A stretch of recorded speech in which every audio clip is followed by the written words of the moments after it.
3 spoons oil వేస్తున్నాను. కొంచెం oil heat ఎక్కాక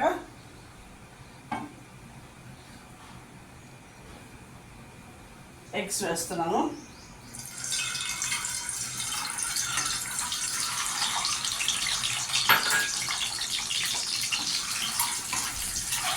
దాన్ని లైట్గా బ్రౌన్గా వేయించాలి.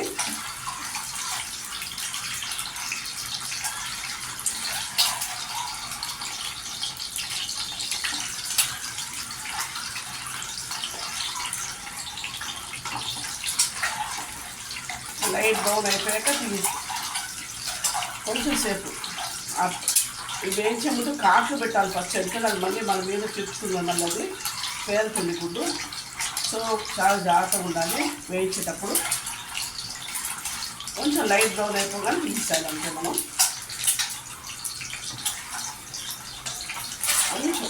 కొంచెం సేపు అయిపోతుంది.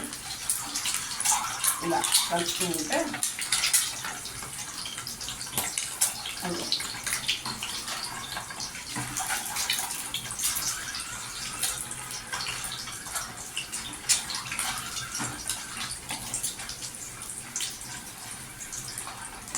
కొంచెం సేపు అట్లా వేయిస్తూ ఉండాలి.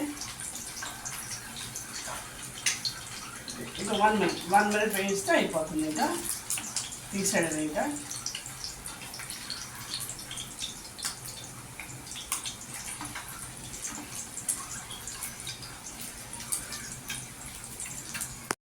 ఇప్పుడు తీయేస్తున్నాను ఎగ్స్ అన్ని.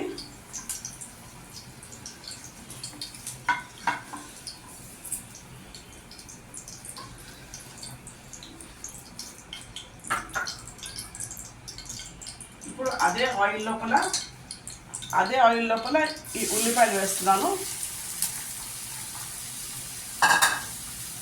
కొంచెం 1 స్పూన్ పసుపు, 1.5 స్పూన్ ఉప్పు వేస్తున్నాను. అది మీకు కావాలంటే మీకు ఉప్పు సరిపడా మీరు ఎంత కావాలో మీరు అది వేసుకోవచ్చు. ఇది బాగా మగ్గాలి ఉల్లిపాయ.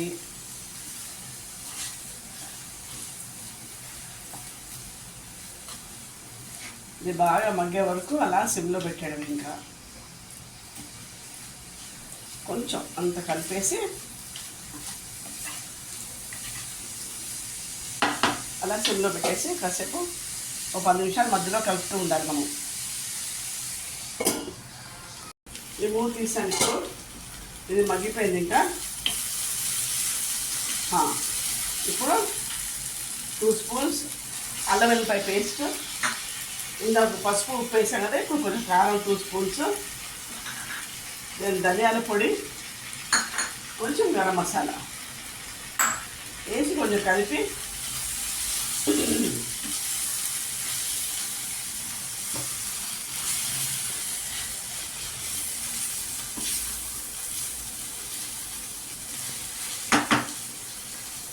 ఇలా కాసేపు కలిపి ఇందులో వేయించి పెట్టుకున్న ఎండ్రాయిలు దీంట్లో వేసాలి.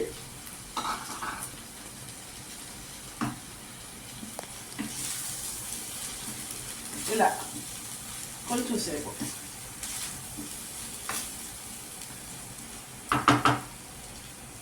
పెట్టి ఒక గ్లాస్ అనుకోండి వాటర్ వేసి అది బాగా ఎండ్రాయిల్కి పట్టేటట్టు చూడాలి. పడుతుందన్నమాట, నీళ్ళు పోయగానే అదంతా పడుతుంది దానికి, అంత ఉప్పు కారం అంతా. ఇప్పుడు ఇలా పెట్టి సిమ్లో పెట్టుకోవడం. కాన్సెప్ట్ సిమ్లో పెట్టి అది ఆయిల్ అంతా సెపరేట్ అయ్యే వరకు పెట్టాలి. ఇవి ఇలా దగ్గరికి అయిందన్నమాట, ఉడికిందన్నమాట. ఇది ఉడికిందిలా చూడడానికి ఇలా చూసి తెలిసిపోతుంది మనకి. ఇప్పుడు ఈ ఫ్రై చేసిన ఎగ్స్ ఉన్నాయి కదా, రోస్ట్ చేసినాయి, అవి ఇలా వేసుకోవాలన్నమాట. వేయించుకొని బాగా కలపాలి ఇది, సో దట్ గుడ్లో అంతా ఉప్పు కారం పడుతుందన్నమాట. ఇప్పుడు కస్తూరి మెంతి వేయాలి కొంచెం, తర్వాత కొంచెం కరివేపాకు, కొంచెం కొత్తిమీర వేయాలి. ఇట్లా వేసి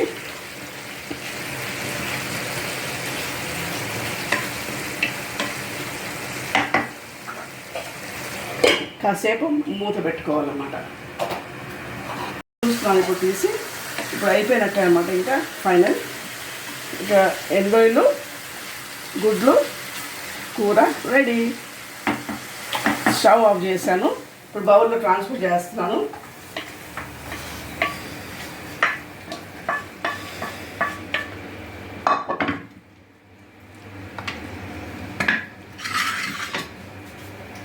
ఇంకా అయిపోయినట్టు అనమాట. Please like, share and subscribe my channel. Don't forget to ring the